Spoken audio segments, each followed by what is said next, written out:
வணக்கம். அஸ்வின் பக்தி மீடியா நேயர்கள் அனைவருக்கும் வணக்கம். இன்றைய கான்செப்ட் பார்த்தீங்கன்னா நியூமராலஜி தான். அதிலே கொஞ்சம் வித்தியாசமாக சொல்ல நினைக்கிறேன். அதாவது பார்த்தீங்கன்னா 2ஆம் தேதி 5ஆம் தேதி 8ஆம் தேதி இவர்கள் மட்டும் 2ஆம் தேதி 5ஆம் தேதி 8ஆம் தேதி இவர்களுக்கு மட்டும் இந்த 2, 5, 8ஆம் தேதி பிறந்தவங்க 2ஆம் தேதி பிறந்தவங்க 5ஆம் தேதி பிறந்தவங்க 8ஆம் தேதி பிறந்தவங்க இதில் வேற தேதிகள் இருக்கலாம். ஆனால் கூட்டு நம்பர் 2ஆ இருக்கலாம். வேற தேதியா இருக்கலாம். கூட்டு நம்பர் 5ஆ இருக்கலாம். வேற தேதியா இருக்கலாம். கூட்டு நம்பர் 8ஆ இருக்கலாம். எதுவாக இருந்தாலும் சரி இதையும் சேர்த்துக்குங்க. அப்போ 2ஆம் தேதி 5ஆம் தேதி 8ஆம் தேதி கூட்டு நம்பர் 2, 5, 8. உதாரணத்துக்கு 2ஆம் தேதினாக்கா 2, 11, 20 உங்களுக்கு தெரியும், 29. அதே மாதிரி 5ஆம் தேதி 5, 14, 23 உங்களுக்கு தெரியும். அதே மாதிரி 8ஆம் தேதினாக்க 8, 17, 26 உங்களுக்கு தெரியும். இந்த தேதிகள் இருக்கலாம். கூட்டு நம்பர் இதே 2, 5, 8 இதை வேணும் பிறக்கலாம். இந்த தேதிகள் பிறந்தவங்களுக்கு எல்லாருக்கும் தெரியும். உதாரணமாக ஒரு பொருத்தம் பார்க்குறோம் வச்சுங்களேன். 2ஆம் தேதி பிறந்தவங்களுக்கு 5ஆம் தேதி பிறந்த 2ஆம் தேதி பிறந்த பெண்ணாக இருந்தாலும் சரி, 2ஆம் தேதி பிறந்த ஆணாக இருந்தாலும் சரி, 5ஆம் தேதி பிறந்த ஆண் பெண்ணோ 8ஆம் தேதி பிறந்த ஆண் பெண்ணோ இணைக்கலாம். அதே மாதிரி 5ஆம் தேதி பிறந்தவங்களுக்கு 2ஆம் தேதி பிறந்த 8ஆம் தேதி பிறந்த ஆண் பெண் இணையலாம். இந்த மாதிரி கணக்கில் வச்சுக்கோங்க. என்ன ஒரு விஷயம்னா, பெரும்பாலும் எந்த ஒரு குடும்பமாக எடுத்துங்களேன், ஒரு செக் பண்ணி பாருங்க. எந்த ஒரு குடும்பமாக இருக்கட்டும், 2ஆம் தேதி 5ஆம் தேதி பிறந்த குடும்பத்தில் 2ஆம் தேதி 5ஆம் தேதி 8ஆம் தேதி பிறந்த குடும்பத்தில் ஆணாக இருக்கலாம் பெண்ணாக இருக்கலாம், அந்த வீட்டில் எப்பயுமே ரொம்ப செக் பண்ணி பாருங்க. அவங்களுடைய தாத்தா பாட்டி பேருக்கு பார்த்தீங்களா, அவங்களுடைய தாத்தா பாட்டி பாரு அநேகமாக அந்த பேர பிள்ளைகளுக்கோ மகனுக்கோ வச்சு கொண்டு வந்துட்டே இருப்பாங்க. நீங்கள் செக் பண்ணி பாருங்கள். நீங்கள் உடனே வந்து எங்கள் வீட்டில் இருக்கேனாக்கா நல்லா வேறு நம்பராக இருக்கலாம், வேறு பிறந்த தேதியாக இருக்கலாம், கூட்டு நம்பர் 2, 5, 8 வரும். செக் பண்ணி பார்த்துங்க. உதாரணத்துக்கு அந்த 2, 5, 8 பிறந்த வீட்டில் பார்த்தீங்கன்னாக்கா பெரும்பாலும் பார்த்தீங்கன்னாக்கா ஐயப்பனை குறிக்கக்கூடிய பேர் இருக்கும். செக் பண்ணி பாருங்க. ஐயப்பனுக்கு என்னென்ன பேர் இருக்கோ, ஹரி, சபரி, சபரீஷ், மணிகண்டன், பிரபு, இந்த பேரில் பார்த்தீங்கன்னாக்கா சாஸ்தா, அவங்களுடைய பெயர் இல்லைன்னா கூட ஒரு கம்பெனி பேரில் கூட ஒர்க் பண்ணுற மாதிரி இருக்கும். இந்த பேர் ஹரி, ஹரிஷ் அது நிச்சயமாக இருக்கும். அவங்க குடும்பத்தில் அந்த பேர் உள்ளவங்க இருப்பாங்க. செக் பண்ணி பாருங்க. அதே மாதிரி 2, 5, 8 எதுவாக இருந்தாலும் பாரு. அதே மாதிரி பார்த்தீங்கன்னாக்கா வேதங்களை குறிக்கக்கூடிய பேர் உள்ளவங்க. இன்னொன்று பார்த்தீங்கன்னா சாமியை தரக்கூடிய பேர். சாமினாக்கா உடனே முருகன் தெய்வம், முருகனுடைய பேரோ பெருமாள் பேரோ அப்படி இல்லை. சாமியின் பேர் முடியும். இப்போ உதாரணத்துக்கு முத்துசாமி, ராமசாமி, கந்தசாமின்னு சாமியின் பேர் முடியுது பார்த்தீங்களா, இந்த பேர் உள்ளவங்க அவங்களை அதிகமாக இருப்பாங்க. அந்த வீட்டில் நிச்சயம் ஒரு பேர் இருக்கணும். அதே மாதிரி ராஜனை குறிக்கக்கூடிய பேர். ராஜா அப்படின்னாக்கா பெண்கள் பேர் இருந்தால் ராணி. அப்போ ராஜாவையும் ராணியும் அரசனையும் அரசியையும் குறிக்கக்கூடிய பேருடங்க இருப்பாங்க.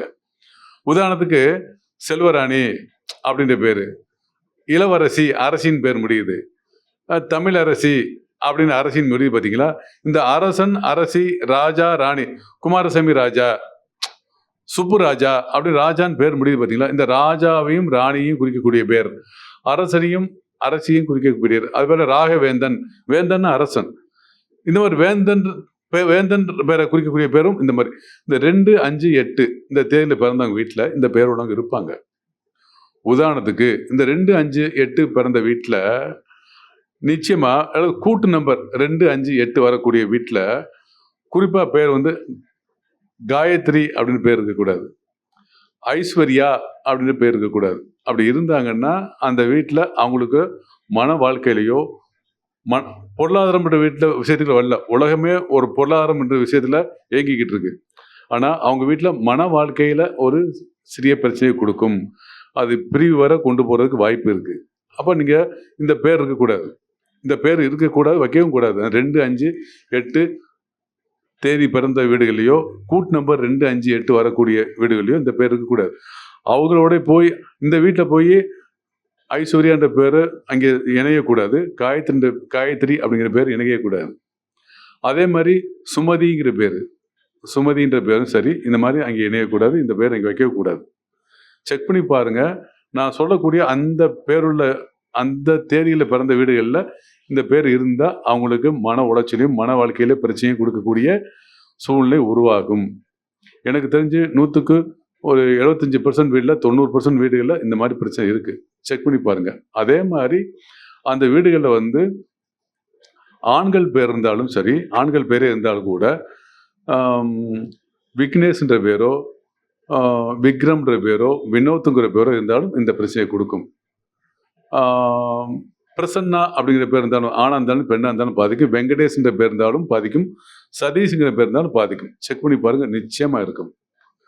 கொஞ்சம் கவனமாக கேட்டுங்க நண்பர்களே. மறுபடியும் இந்த விஷயத்தை மறுபடியும் திருப்பி போட்டு கேளுங்க. அதை கேட்டுக்கிட்டு கரெக்டாக ஃபாலோ பண்ணுங்கள். குடும்பத்தில் சிறப்பாக இருக்கும். நன்றி, வணக்கம். ஒருவேளை உங்களுக்கு வந்து இனிமே நான் சொல்கிறத கேட்டு நீங்கள் ஃபாலோ பண்ணி வச்சுங்களேன், இனிமே வரக்கூடிய பிள்ளைகளுக்கு அந்த பேரை வைக்காமல் நீங்கள் தவிர்க்கக்கூடிய சூழ்நிலை இருக்குன்னு வச்சுங்களேன். ஏற்கனவே இந்த பேர் இருந்தால் என்ன செய்வது இல்லைங்களா? ஒரு கொஸ்டின் வரும் இல்லையா சொன்ன உடனே? அப்படி இருந்துச்சு அப்படின்னா அவருடைய பேரை மாற்றிக்கொள்வது நல்லது. அப்போ பேரை மாற்றினா லைஃப் நல்லா இருக்குமா அப்படின்னு கொஸ்டின் வரும்.